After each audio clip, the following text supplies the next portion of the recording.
Nice shot, Paul.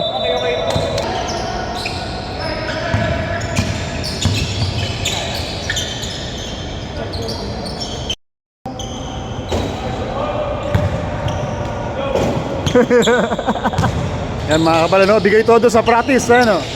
Pati si Coach Jordy. Yan.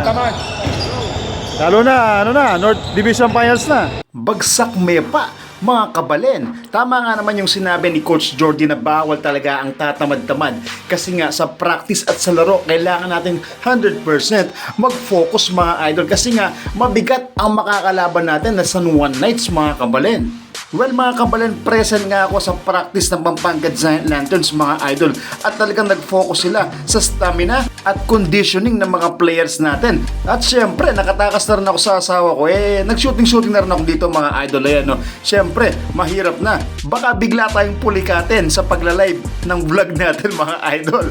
Bagsak mepa. Yun na nga mga idol, after nga nito, sinimulan na ni Coach Pedic Di Matulak ang isang huddle kung saan kinausap niya ang buong team at mga players regarding sa laro natin versus San Juan sa MPBL North Division Finals mga kabalen. Kasi nga pilit pinare-realize ni Coach Pedic na history ito at first time ng Pampanga na makaabot sa North Division Finals ng MPBL. Kaya napakalaking bagay sa atin ito, kaya kailangan nating mag-focus. Yun yung pinipilit na sinasabi ni Coach Pedic Di Matulak. Tama nga naman mga idol, kailangan talaga well prepared tayo mga kabalen. At binisita rin kami ni Coach hindi pala, si paring Rolly pala yan. Bagsak mepa. At syempre mga idol, ang pinaka-importante sa game, lalong na pag crucial, free throw mga idol.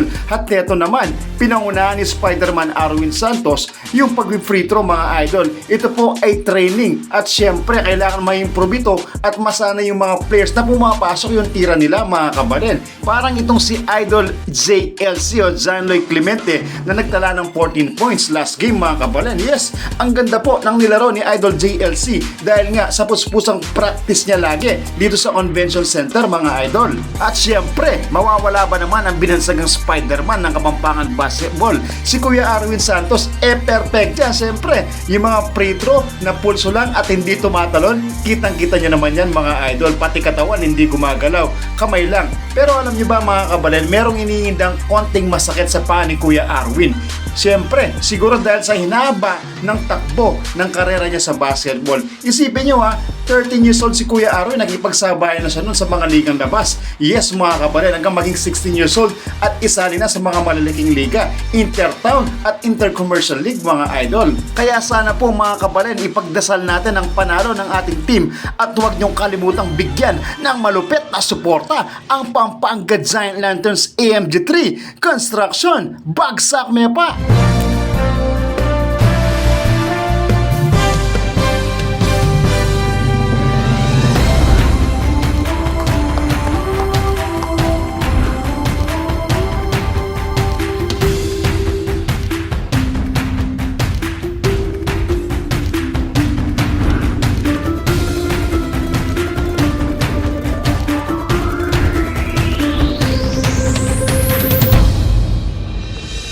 Welcome to our home, right in the heart of Central Luzon, where the spectacular giant lanterns are.